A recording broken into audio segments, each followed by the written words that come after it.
Episode 2 in my backyard today. We're on my couch because there is some construction going on and it's loud as shit. But we had to adapt, and we're adapting very well. Very special guest here for my second episode. He needs no introduction, but we're going to give him one anyway. We got Monty.pk in the building, right? Yeah, Monty.pk works. Monty.pk. Is your name actually Monty? It is not. My name's Josh. Josh. Yeah, because I was on like one of the lyrics for one of your songs on like Apple Music. It says it's like written by someone that is not named Monty. So I was just like, I had to make sure. Made up name I came up with. Like, is there any inspiration? Like, good Monty? No. So you're from Arizona, right?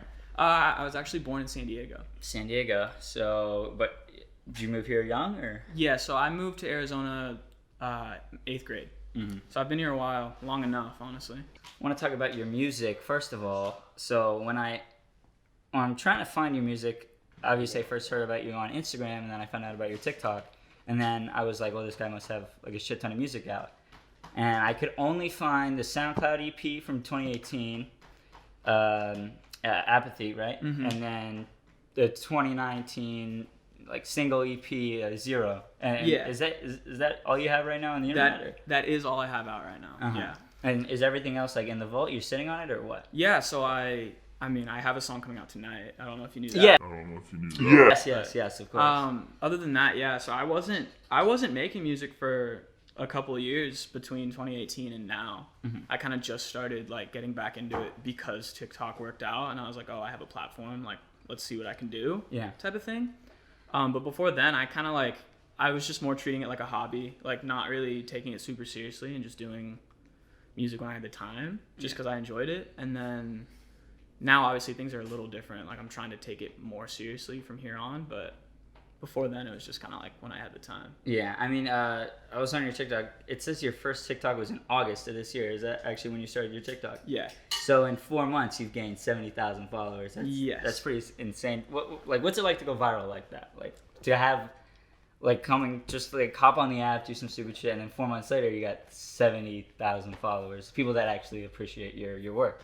It's cool. It doesn't feel. It's not as tangible as you would think. Like it definitely feels good, but it's a little weird. It feels a little detached, just because it's all strictly online. Yeah. You know, and like in person, like I haven't necessarily made a lot of new friends off of it, or like met a ton of people. I've met a few people based off. Have you gotten any recognition in person or anything like that? No, yeah. So it's a very like isolated, like it's almost like its own little world. Mm-hmm. Is like my TikTok account and like the people that follow me there, and like it's definitely like isolated. So it doesn't feel that crazy. Mm-hmm. As crazy as it is to say that, I don't know. It's weird. Is there like a good community of like musicians on TikTok that you found that you like and everything? Yeah, definitely. The way like the algorithm kind of like puts you with like-minded people. The algorithm's like crazy. Everything on my TikTok feed is like musicians. It's all musicians and like producers and engineers and stuff. So it's like I've met a ton of cool people. Has anyone from like the music industry seen your TikTok and hit you up like through that? Yeah. So I have a manager now. His name's Mike. He's really cool. How recent is that? A couple months now. Mm-hmm. So he's been helping me get this new music out and kind of like figure out what I want to do as an artist. Mm-hmm. So he found me through TikTok, and I mean a few other people kind of in the same vein. I've probably got like 15 like industry heads, right? As legitimate or not legitimate as they are, I don't really know. Mm-hmm. But like people hitting me up looking to like work with me on like an industry side. Mm-hmm. But again, like sometimes things just don't go anywhere. Like I've had people say that they're like A&Rs from labels.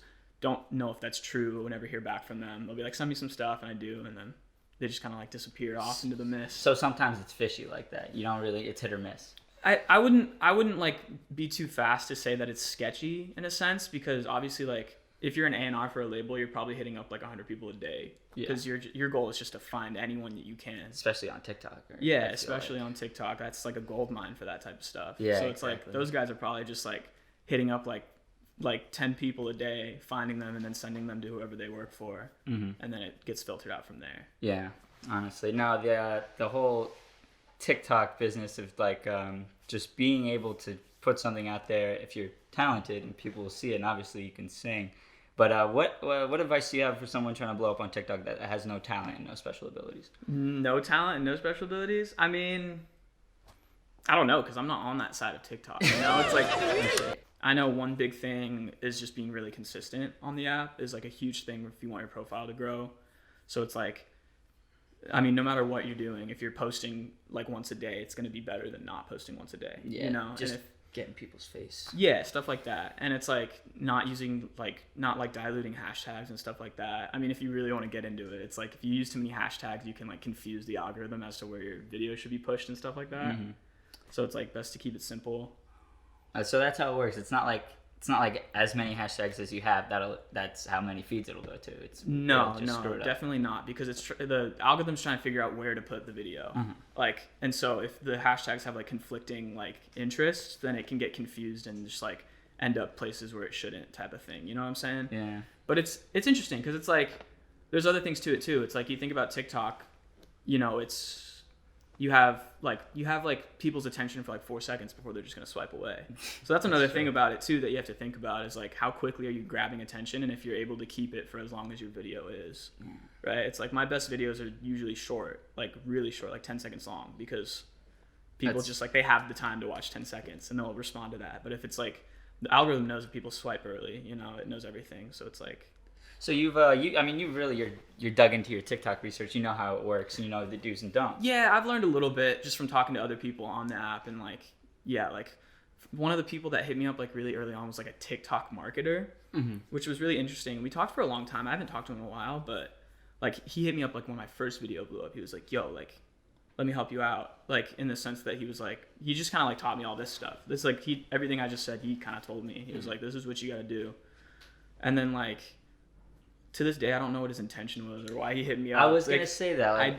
Like, I kind of haven't talked to him since. Like, it's been probably a month since I've even heard from him. But that stuff was super helpful. Do you think there's a lot of people like kind of like on TikTok that say they're like marketers that are kind of like almost exploiting these people, or like kind of like waiting on them and like saying, "Hey, you should do this, this, and this"? Or well, yeah, definitely, because you get people. I've had one person, and I know there's more people like this out there that hits you up from a business perspective and wants to do more of like use you as like a shell. Mm-hmm. And like they'll have like a pre-written song that they've made, and they're like, "We want you to come record this song and we're gonna push it." And like that's cool if you want to do that, but industry plant stuff. Yeah, some industry plant type stuff. But like in the scheme of TikTok, like you're not gonna last if you're doing that. Like if you're solely basing mm-hmm. your career off of TikTok, the ADHD of everyone on there, you know, it's like you're gonna get left in the dust. So it's one of those things that's like stay on TikTok. That makes sense if you want to do that, but like, why do you want to do that? You're just gonna disappear in like 2 seconds. Yeah, I mean I look at like my Instagram following like as a much better scope of like where I am at like as an artist rather than like a content creator on TikTok, because it's kind of like two different things. And it's like I've gained like 1,500 followers on my Instagram or so at this point. Since before I started using TikTok. Mm-hmm. It's like I went from like 800 followers to like I guess it's more than that, because I have like 3,200 now, which is great, which is awesome. But that's kind of like where I judge like how well I'm actually doing, because that's like how well you're utilizing TikTok in order to push people to your actual like to what you actually care about. For me, that's music, right? But it's that's like true. TikTok in itself is like, if you want it to just be a standalone thing, it can be a standalone thing. You can see a creator with like 300K on TikTok that has like 500 Instagram followers. Yeah. You know, because it's just like, it's so fleeting. Because like some people are only good on that certain type of app. Like with your stuff, you do covers, like, mm-hmm. and they're like quick 15-second covers. Like people can swipe through them and it's perfect for the app. But like you said in one of your TikToks, though, you're like, this isn't really what I do. This isn't really the music that I make. You've done your research. Yeah, it's my job. No, I'm kidding. And this isn't the music that I make. Like, how important is it to distinguish that, like, to an audience like TikTok?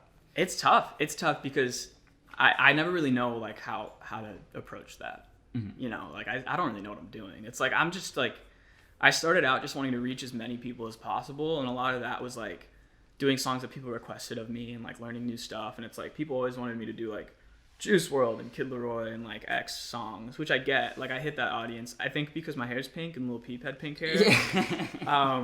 And they're like, do a Lil Peep song, and I'm like, cool, I'll do that. But that's not really like what I think people should take away from what I'm doing. Mm-hmm. And like that's definitely not what my music is. Yeah, I mean just because you have pink hair, you're not a rapper. Yeah, exactly. So it's one of those things where it's like, at first I didn't care, and I was like, I just want to reach as many people as possible. But as like things have kind of started to continue forward, I get like an anxiety around it. I'm like, what if people like, for example, like when I put my song out tonight, what if people just hate it because they don't think that's what it's gonna be? You get like an imposter syndrome to it, you know, where it's like, it's like you feel like you're kind of like faking it in order to like reach a arbitrary number of followers on a weird app that you don't really like understand. Yeah, and you don't know anyone, and like no one's like, it's not like people are like that invested, and like at a certain point, you know. We got a timer. I think it's time. We got a little game on the show. Is that okay? Yeah. All right, we have a game. I was expecting a bigger table. There we go. It's perfect. I see meat. I'm scared. This is meat, and you should be scared. You're right to be scared. All right, guys. It's time for the Food-borne illness challenge. Okay. I know. I don't like this. So, for safety reasons, we don't want anyone actually opening up this meat. Now, let me tell you why. The story time. We'll take it back. Like a couple days ago, I got groceries. I got some chicken, some ground beef, whatever. And I left about half of it out on the counter all night, and it went bad. But I thought, why waste this food, or at least some of it? Some of it's bad, some of it's good, when we can, have a little fun on the show. And, everyone... So it's not just meat, it's rotten meat. Oh, some of it's rancid meat. Yeah, for sure. And that's going to be your job today to figure out which is rancid and which is good. How's that sound? That sounds great. Sounds great? Sounds great. What do you want a timer, or you think you're good without a timer? A timer? Like to see how long it takes you to guess the meat. I think I can do it pretty fast. Pretty fast? I've seen some meat in my day. Have you ever worked in a restaurant or a kitchen? I've seen some meat in my day. No, I haven't. All right.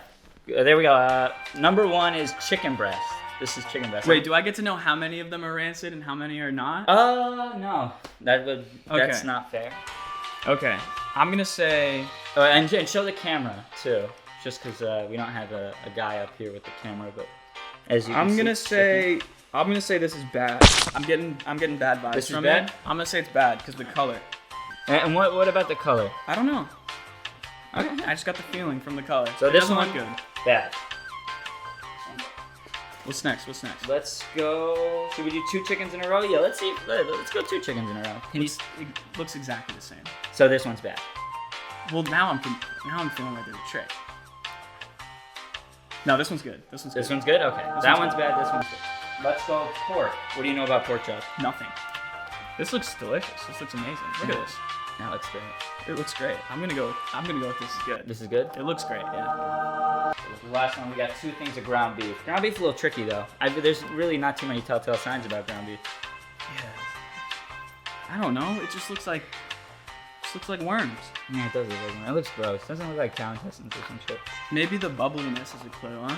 It is kind of puffy. It is really puffy. Maybe we should go bad because I already did 2 goods. All right, 2 goods and it's 2 puffy. bads. 2 goods, 2 bads. And this is the last one. It's another ground beef. So this will really test you out. This is the last ground beef. He's already said 2 good, 2 are bad. This is the tiebreaker. I'm literally just guessing randomly at this point. Is there any difference between these 2? They look the same, so I'm gonna say they're both bad. All right. Drum roll. They're all bad. They're all rancid, 100%. I left all my groceries out overnight, and all that meat kind of went to waste, but kind of didn't because we got to do this great game with all of you. That's a lot of meat you left out. I fucked up. Yeah, I fucked up. That's pretty bad. $40 worth of meat. Bad.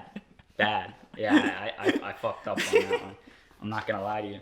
But all right, we're done with the meat. No more meat right now.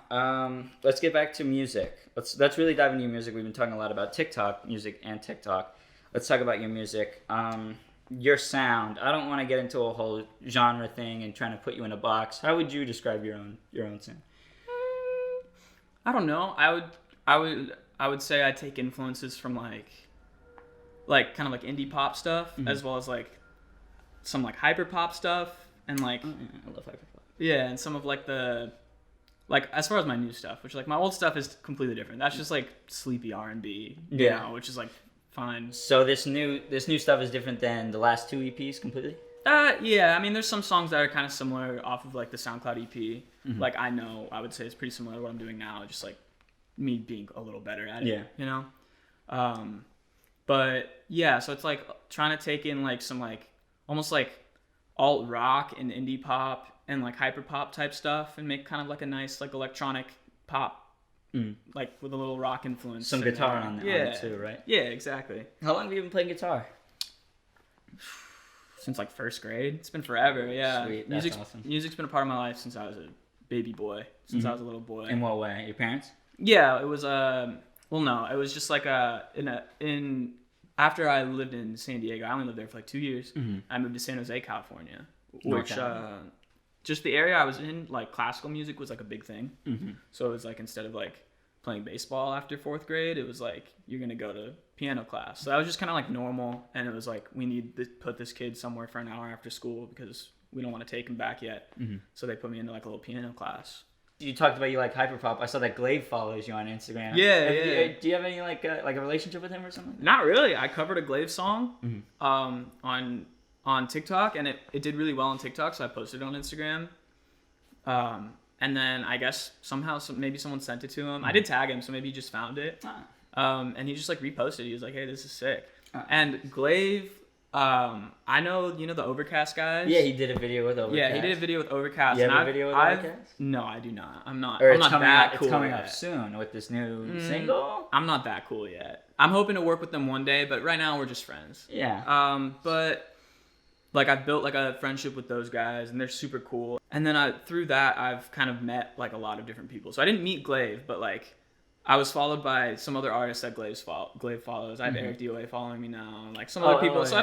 I've got some like decent names on the Instagram just because Eric I've met. DOA. I thought it was Eric Doa. Yeah, it's DOA. It stands for Dead on Arrival. Oh, damn. I mean, I've been saying Eric Doa the whole time, and that just sounds sick. I thought the same thing.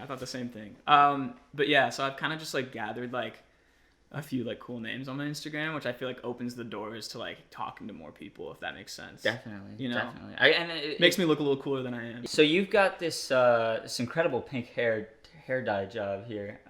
Do you do that yourself? I didn't bleach it myself. I went to a salon to get it bleached, but I'm always like indecisive about the color, so I always just like get it bleached and then like dye it myself, which isn't that impressive, but like kind of cool, huh? Yeah, definitely. So what I want to do is I picked like a couple of the greatest, most iconic people with pink hair, and I want you to rate them on a scale of 1 to 10. Okay. That'd be chill. All right. First thing first, we're gonna go with a mythical creature. This is Ladybird. Where do you stand on Ladybird's pink hair? It's pretty solid. I like that color. I like when it gets to like an orangey peach color. It's like my favorite shade of pink. Like when mine does that, I'm like, that's fire. And when does it do that? Like in the morning or some shit? No, it's like when it fades out a little bit, you know? So how long have you had like pink hair like that? I mean, I've done it twice now. So I had pink hair like summer after senior year. So that was like 3 years ago. And now I've had it since like August. I've done a few other colors as well. Like I did green and blue and purple. Little Ramona Flowers type thing? Yeah, a little Ramona Flowers type beat, you know? That's pretty sick, yeah. All right, number 2, Lane Staley, Alice in Chains. Oh, wait, what did you give that from 1 to 10? The Ladybird. I give it a 9.5. 9.5. All right. Solid. Lane Staley, Alice in Chains. I mean, I don't know if this is an unflattering picture, but it kind of looks like stringy. You know, I'm not gonna lie. Yeah. You know, it's like it needs a little body to Maybe the hair. he's just got thin hair. Maybe. And I'm not gonna blame him for that. But like, if you've got thin hair, I mean, I have thin hair, so I can't really talk. But it's like if you got thin hair, it looks good. maybe you shouldn't be bleaching it. Yeah, it's gonna burn off anyway. It's gonna be very thin. But then again, I have like super thin hair, so like that's not fair for me to say. True. But I give it a 5. 5. The namesake, Pink. Right here, Pink with the pink hair. What do you think about Pink here? I mean, within context, it's awesome. Like if you're thinking about like what time this photo was taken, 2004, something like that. Yeah, then that's like the sickest hair I've ever seen. If I saw it now, I'd be like, that's terrible. But like for the time, it's awesome. Yeah, I'd say it's super solid. And like that white is like super hard to get.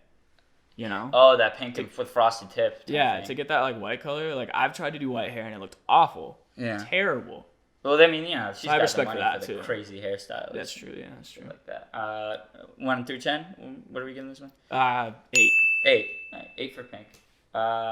Nicki Minaj. I hate it. The Barb. I hate it so much. Why? Well, I mean, first of all, the color is uneven, or it's the lighting. Isn't it it's a wig, right? It's like a wig that's dyed pink. It must be a wig. It's like a wig that's bleached and then dyed pink.